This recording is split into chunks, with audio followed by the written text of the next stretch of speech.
The delivery system is one of the things, you know, we do the best, in my opinion. Delivering technique to the student, making sure that they not only understand what it is they're doing, but being able to train it safely in a controlled environment, in an honest environment, you know, making sure that they're getting material that's going to be applicable, relevant, and most importantly, useful in whatever the range is, whether it's a Brazilian Jiu-jitsu tournament, a self-defense scenario, an MMA cage fight. You know, these were, in the long run, we're talking about the same things. Coach Matt Thornton, founder, I mean, he's, you know, we've talked about the delivery system of delivering technique to the student. I think he's perfected that. You know, he's a coach's coach. He's really kind of paved the way. You know, we're not here to teach styles, as Coach Matt would say. We're here to like deliver fundamentals. Being a student of his over the last 10 or 11 years, you know, I've got to see him develop this system. You know, the other thing about Coach Matt, you know, like I said, he doesn't teach styles. You know, that's one of the coolest things about him as a martial arts coach. All of his main students, they all have a different style. You know, and you don't really see that in other big name martial arts coaches. You know, Matt is a stickler about, you know, just delivering fundamentals and letting the student blossom. I think that's one of the things that really differentiate Straight Blast Gym from some of the other associations and gyms that are out there. Current favorite position, any guard position, open guard, spider guard, half guard. I love the guard. You know, most people that start training, you know, they don't necessarily have an athletic background, and you know, they catch that jiu-jitsu bug, and they find themselves in the gym, maybe sometimes too much. You know, 3 to 4 times a week, if it's new. You know, don't put yourself in a scenario where you're too sore. Don't put yourself in a scenario that you're too sore to come in and train. You know, so and as you train, as you add up the hours on the mat, you know, then your body will catch up. And then, but yeah, for the new person, take it slow. Listen to your coaches. Be consistent. Don't be afraid of failure. You know, this is for the majority of new students, for the typical new student, you're going to be learning things that you've never done before. You've probably never, you know, for the average new student at Straight Blast Gym, you know, you've probably never wrestled before. You probably never punched someone in the face before. You probably didn't catch a punch before. You probably don't know how to fight off your back. You probably don't know how to, you know, wrestle or control someone, apart from maybe a younger sibling when you were young. You know, don't be afraid of failure. It's gonna be new. It's gonna be awkward. You're gonna think you're not good. These are things that every new student goes through. Understand you're in a team environment, you know? It is a team environment, you know? It's like you can't train this without a team member. It's impossible. You know, while you might compete solo, you might be in a solo self-defense scenario, but to build up the skill set, you need training partners. It's the only way, and that's you know, the tribe of SBGI. That's one of the most best and greatest things that we have to offer, or you know, training partners that understand what's going on and that are going to be able to supply you with that environment for moving forward.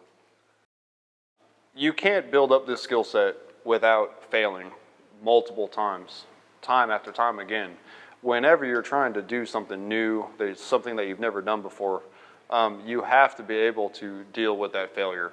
The thing about finding a group of people, a tribe, an organization like Straight Blast Gym is, you know, we're making that okay. You know, an old adage of, you know, training here and, you know, a lot of good places, leave your ego at the door.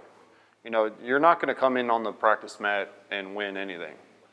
The only thing you're winning is your own personal development. There is no winning or losing on the practice mat.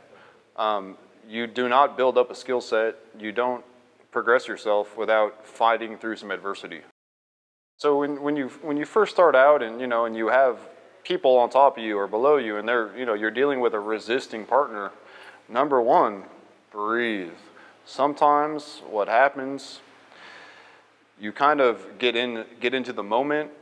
You might feel like you're in a fight on the training mat, but you're really not. You're working a technique with a person, You have to be able to work with resistance, but at the same time, keep your breathing level.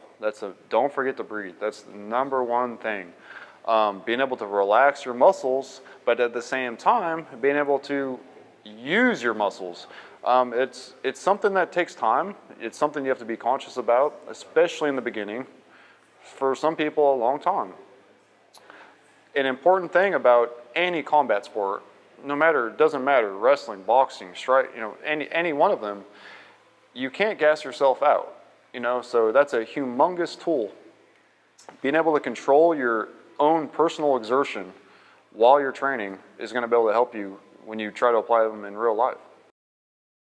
The biggest lesson I've learned through Brazilian Jiu-Jitsu, being able to deal with adversity without stressing out. Once you've gone through having someone on top of you, having someone on your back, having to fight through someone trying to choke you, having to fight through someone trying to armbar you, having to deal with someone trying to punch you in the face and successfully, and sometimes it doesn't go good.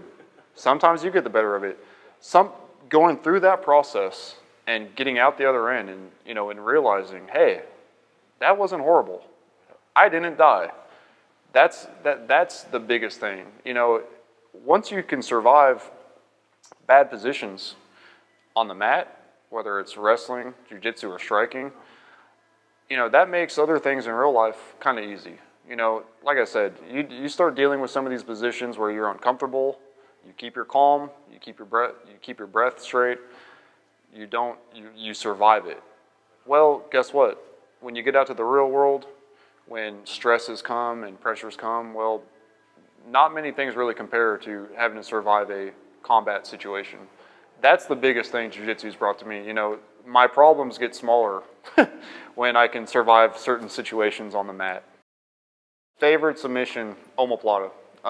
Number one. You find yourself in that position all the time? Well, the omoplata, I think it's underused. Awesome. It's an underused position, which is sad to me.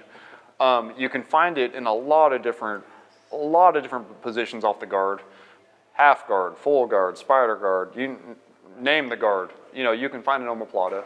And then the options that branch off of an omoplata, do you finish the omoplata? Do you transition into a triangle? Do you take a sweep off an omoplata? I mean, there's so many options with the position that's also a submission. I look at the omoplata as both a position and a submission, in my opinion, and also a sweep. It's just like when you're dealing with a technique that offers you so many possibilities, you can't not love it. My biggest challenge training with How jits. did you navigate through it? Right. Number one, relaxing. Understanding that, tenseness, trying to over-muscle things, using attributes that I had on some people. That's not the path of success. Being able to relax and focus on technique, listening to my coaches, which was hard sometimes. That was my biggest challenge. Once I really started number one, getting my breathing under control and believing in the technique, new people to fighting arts, new people to combat arts, they tend to do what they think is right. They get put in stressful situations, and maybe you wrestled a sibling, maybe you saw some technique on a movie, these aren't necessarily the right things to do. So once you're able to think consciously in the moment and relax and apply technique that you pick up in the gym, that will usually put you on the path of success. Once I got that, I started really falling in love with the sport and seeing the value of all the techniques that we ran through. Just show up. Get out the front door, get in the car, get on the bike, get to the gym. I never once came to the gym and regretted it. Not one time. There still are days where I'm like, oh, no, not today.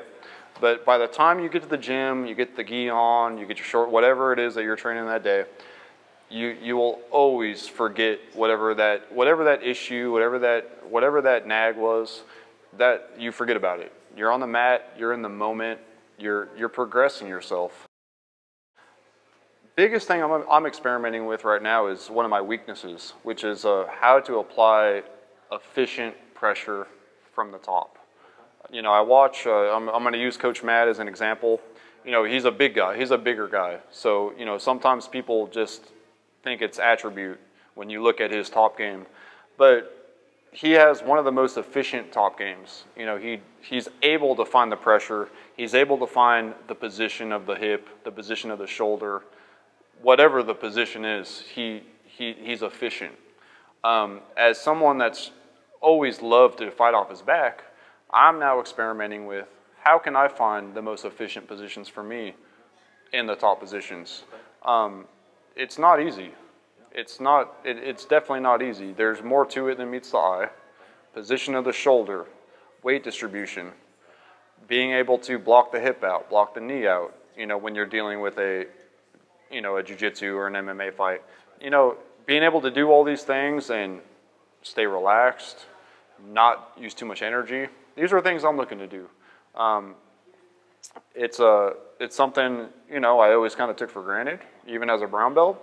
And now I find myself looking at these things. How can I be the most efficient on top? And, you know, apply the most pressure without expending energy. I've always loved the guard. And being able to experiment with different top positions, you know, it's fun. You know, it's a new frontier, if you will. You know, that's one thing about jiu-jitsu. It goes forever in all directions. You know, there's so many different parts of the game you can focus on. I've spent years focusing on the guard. Well, it's time I spent a few years focusing on the top. I can't wait to see what it does to your game, Chris. Oh, man. Me too. Me too.